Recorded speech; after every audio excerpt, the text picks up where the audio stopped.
যতই আপন হোক এই তিন ধরনের মানুষকে কখনোই বিশ্বাস করা উচিত নয়। আর সুন্দরী মেয়েদের তো আরো সাবধান হওয়া উচিত। অনেকদিন আগের কথা, একটি দেশে অনেক সুন্দর একটি শহর ছিল, আর সেই শহরে একটি চোর বসবাস করত। তবে সে ছোটখাটো চুরি করে কোনো রকমে তার পেট চালাতো, এতে ঠিকভাবে তার সংসারও চলতো না। একদিন সে ভাবে, আমি তো চুরি করে পাপ করছি, এতে সেই চুরি ছোট হোক কিংবা বড়, আমি তো একজন চোরই থাকবো, আর ধরা পড়লে আমাকে তো চুরি করার শাস্তি দেয়াই হবে। তাহলে ছোটখাটো চুরি করব কেন?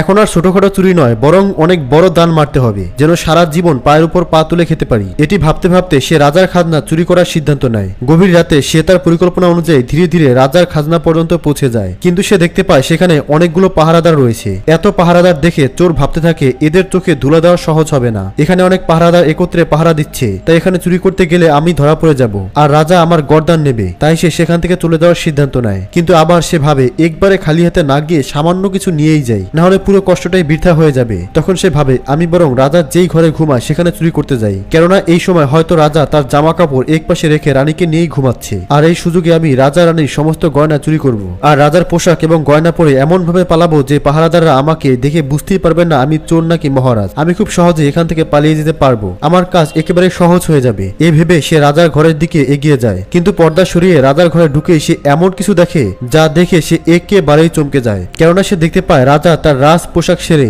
সাধারণ পোশাক পরে বিছানায় ঘুমিয়ে আছে, আর রানী সম্পূর্ণ উলঙ্গ হয়ে রাজার বিছানার পাশেই বসে আছে, যা দেখে এক মুহূর্তের জন্য চোরের নজর খারাপ হয়ে যায়। কিন্তু চোর নিজেকে সামনে নেয়, আর রানীকে এইভাবে না ঘুমিয়ে বসে থাকতে দেখে চোর ভয় পেয়ে যায়। কেননা রানী না ঘুমালে সে কিছুই চুরি করতে পারবে না, তাই সে রানীর ঘুমিয়ে যাওয়ার জন্য অপেক্ষা করতে থাকে। কিছুক্ষণ পর সে আবার ভেতরের দিকে তাকায়, আর দেখতে পায় রানী তখনও জেগে আছে। এরপর চোর আবার বাইরের দিকে চলে আসে, আর সেখানে থাকা চেয়ারে বসতে গিয়ে তার হাত লেগে খাবারের টেবিল থেকে গ্লাস নিচে পড়ে যায়। তবে গ্লাস নিচে পড়ে যাওয়ার শব্দে রাজার ঘুম না ভাঙলেও রানীর সাথে সাথেই তলোয়ার নিয়ে বাইরে বেরিয়ে আসে। এরপর সেই তলোয়ার চোরের গলায় ধরে বলে, কে তুমি? এখানে কেন এসেছো? সত্যি সত্যি বলো, না হলে তোমার গর্দান যাবে। তখন চোর বলে, রানী সাহেবা, আমাকে ছেড়ে দিন, আমি একজন সামান্য চোর, আর চুরি করার জন্য এখানে এসেছি। আমি ছোটখাটো চুরি করে আমার পরিবারকে কোনো রকম চালাই, আমাকে মেরে ফেললে আমার ছোট ছোট বাচ্চার অনাথ হয়ে যাবে, আমার উপরে রহম করুন, আমাকে ছেড়ে দিন। আমি আর কখনো রাজমহলের দিকে ফিরেও তাকাবো না, এমনকি আর কোথাও কখনো চুরি করব না, আমাকে মাফ করে দিন, আমার উপরে দয়া করুন। তখন চোরের জন্য রানীর মনে মায়া হয়, আর বলে, আমি তোমাকে শুধুমাত্র একটি শর্তেই ছাড়তে পারি। তখন চোর বলে, কি সেই শর্ত?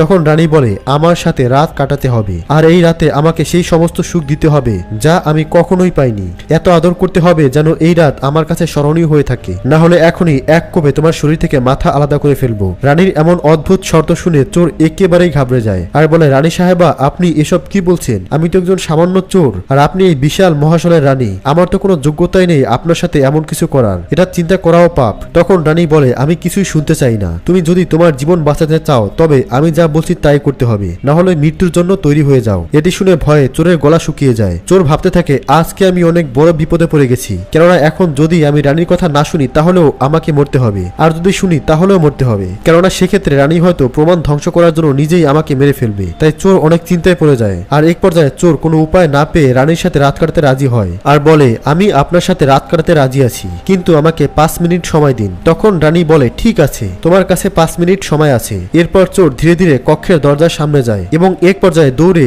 মহলের দরজার সামনে চলে আসে। কিন্তু মহল থেকে বের হওয়ার সময় দরজার সামনে থাকা পাহারাদার তাকে দেখে ফেলে এবং তাকে আটকে ফেলে। চোর ভয়ে থর থর করে কাঁপছিল। পাহারাদার তাকে এখানে আসার কারণ জিজ্ঞাসা করে। তখন চোর ভয়ে সবকিছু সত্যি বলে দেয়, যে আমি একজন চোর, রাজমহলে চুরি করতে এসেছি, কিন্তু রানী আমাকে আটকে ফেলেছিল, আর আমাকে ছাড়ার জন্য একটি শর্ত দিয়েছিল, তা হলো আমাকে তার সাথে রাত কাটাতে হবে, কিন্তু আমি কোনো রকমে সেখান থেকে পালিয়ে এসেছি। তখন চোর বলে, আমাকে যেতে দিন। কিন্তু পাহারাদার বলে, আমি তোমাকে এইভাবে যেতে দিতে পারবো না, রানী তোমাকে যা করতে বলেছে তোমাকে এখন সেটাই করতে হবে। শুধু তাই নয়, পাহারাদার আরো বলে, তোমাকে আরো একটি কাজ করতে হবে, আর তা হলো রাজাকে মারতে হবে, নাহলে আমি নিজেই তোমার গর্দান নেব। পাহারাদারের এই কথা শুনে চোর আরো ঘাবড়ে যায়, আর ভাবে, প্রথমে তাও তো বাঁচার সুযোগ ছিল, কিন্তু এখন তো মৃত্যু নিশ্চিত। আমি যদি রানীকে গিয়ে এই কথা বলি তাহলে সাথে সাথে রানী আমার শরীর থেকে মাথা আলাদা করে ফেলবে। চারদিকে শুধু মৃত্যুই মৃত্যু চোখে পড়ছে।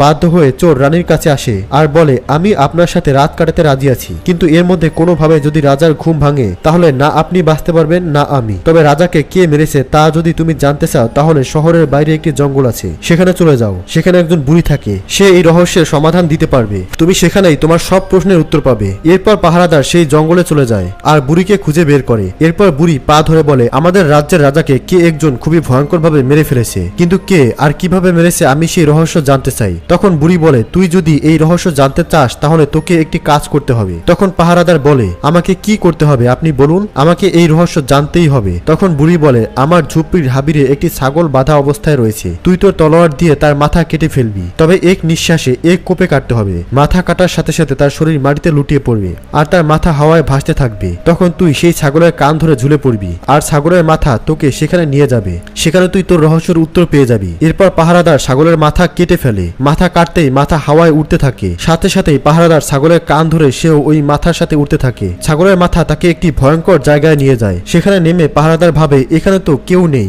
এখানে কে আমাকে রাজার মৃত্যু সম্পর্কে বলবে। তবে এটি এমন একটি জায়গা ছিল যেখানে এক রাক্ষস এবং তার মেয়ে বসবাস করত। রাক্ষস তার মেয়ের খাবারের জন্য কিছু আনতে বাহিরে যায়। কিছুক্ষণ পর অনেক ক্ষুধা লাগার কারণে রাক্ষসের মেয়ে গুহা থেকে বাইরে বের হয়। বাইরে এসে দেখতে পায় এক শক্তিশালী যুবক দাঁড়িয়ে আছে। এটি দেখে সে ভাবে, আমি যদি এখন তাকে খেয়ে ফেলি তাহলে এটি দিয়ে আমার একবেলা খাবার হয়ে যাবে, কিন্তু তাকে যদি বাঁচিয়ে রাখি তাহলে সে আমার অনেক কাজে আসতে পারে। তাই সে এক সুন্দরী নারীর রূপ ধারণ করে পাহারাদারের সামনে আসে। সে এত আকর্ষণীয় ছিল যে পাহারাদার তার নজর ফেরাতে পারছিল না। সে এত সুন্দরী নারী এর আগে আর কখনোই দেখেনি। সে প্রথম দেখাতেই তার দেওয়ানা হয়ে গিয়েছিল আর মেয়েটিও তাকে দেখে মুগ্ধ হয়। তাই তাকে নিজের গুহায় নিয়ে আসে এবং দুইজন একসাথে অনেক মজা করে। কিছুক্ষণ পর সে ভাবে তার বাবার আসার সময় হয়ে গেছে, এখনই সে চলে যাবে। তাই সে পাহারাদারকে একটি মাছ বানিয়ে দেয়ালে বসিয়ে দেয়। এরপর রাক্ষস গুহায় ফিরে আসে আর বলে, কেমন যেন মানুষ গন্ধ আসছে, আমার মনে হচ্ছে হয়তো কোনো মানুষ আমাদের গুহায় এসেছে। তখন রাক্ষসের মেয়ে বলে, আমরা থাকতে কে এখানে আসার দুঃসাহস করবে। এভাবে সে তার বাবাকে বোকা বানিয়ে দেয় আর প্রতিদিন নিজের ইচ্ছে মতো পাহারাদারকে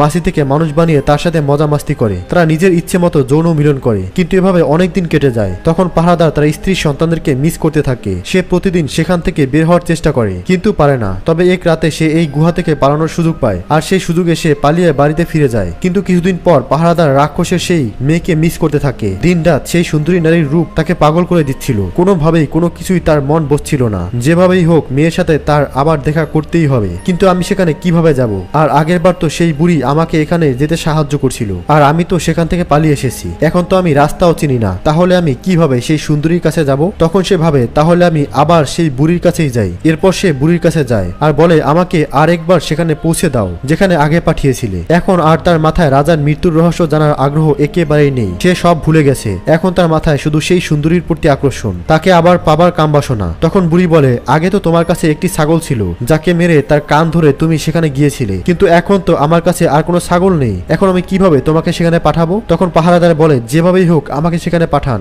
তখন বুড়ি বলে, ঠিক আছে, আপনি আপনার ছেলেকে আমার কাছে নিয়ে আসো। এটি শুনে পাহারাদার বলে, এ আর এমন কি, এখনই নিয়ে আসছি। এরপর সে তার ছেলেকে বুড়ির কাছে নিয়ে আসে। তখন বুড়ি বলে, আপনি যেভাবে সেই ছাগলের মাথা কেটেছিলেন সেইভাবে আপনার ছেলের মাথা কেটে ফেলুন, তাহলে একইভাবে এই মাথাও উঠতে থাকবে আর একইভাবে তার কান ধরে তুমি সেই জায়গায় পৌঁছে যাবে। কি ভাবছেন সে তার ছেলের সাথে এমনটা করবেই না? কিন্তু সেই সময় তার মাথায় সেই নারীর সৌন্দর্য এমন ভাবে গেঁথে গিয়েছিল যে ওই নারীর শরীর ছাড়া তার মাথায় আর কিছুই ছিল না। তাই সে তার ছেলের মাথা কাটার জন্য তৈরি হয়ে যায়। সে যখনই তলোয়ার দিয়ে ছেলের মাথায় কাটতে যাবে ঠিক তখনই বুড়ি তার তলোয়ার ধরে ফেলে আর বলে, থামো, এটাই ছিল তোমার প্রশ্নের উত্তর। যতই আপন হোক এই তিনজনকে কখনোই বিশ্বাস করা উচিত নয়। প্রথমত রাজাকে না চোর কিংবা রানী কেউ মারেনি, বরং তাকে মেরেছে লালসা। ঠিক যেভাবে এক নারীর রূপে অন্ধ হয়ে তুমি তোমার ছেলেকে মারতেও রাজি হয়ে গেছো। আর দ্বিতীয়ত ধন সম্পদের লোভ যে কাউকেই মারতে পারে। আর তৃতীয় নারীর প্রেম। এরপর পুরুষকে সারা জীবন পস্তাতে হয়।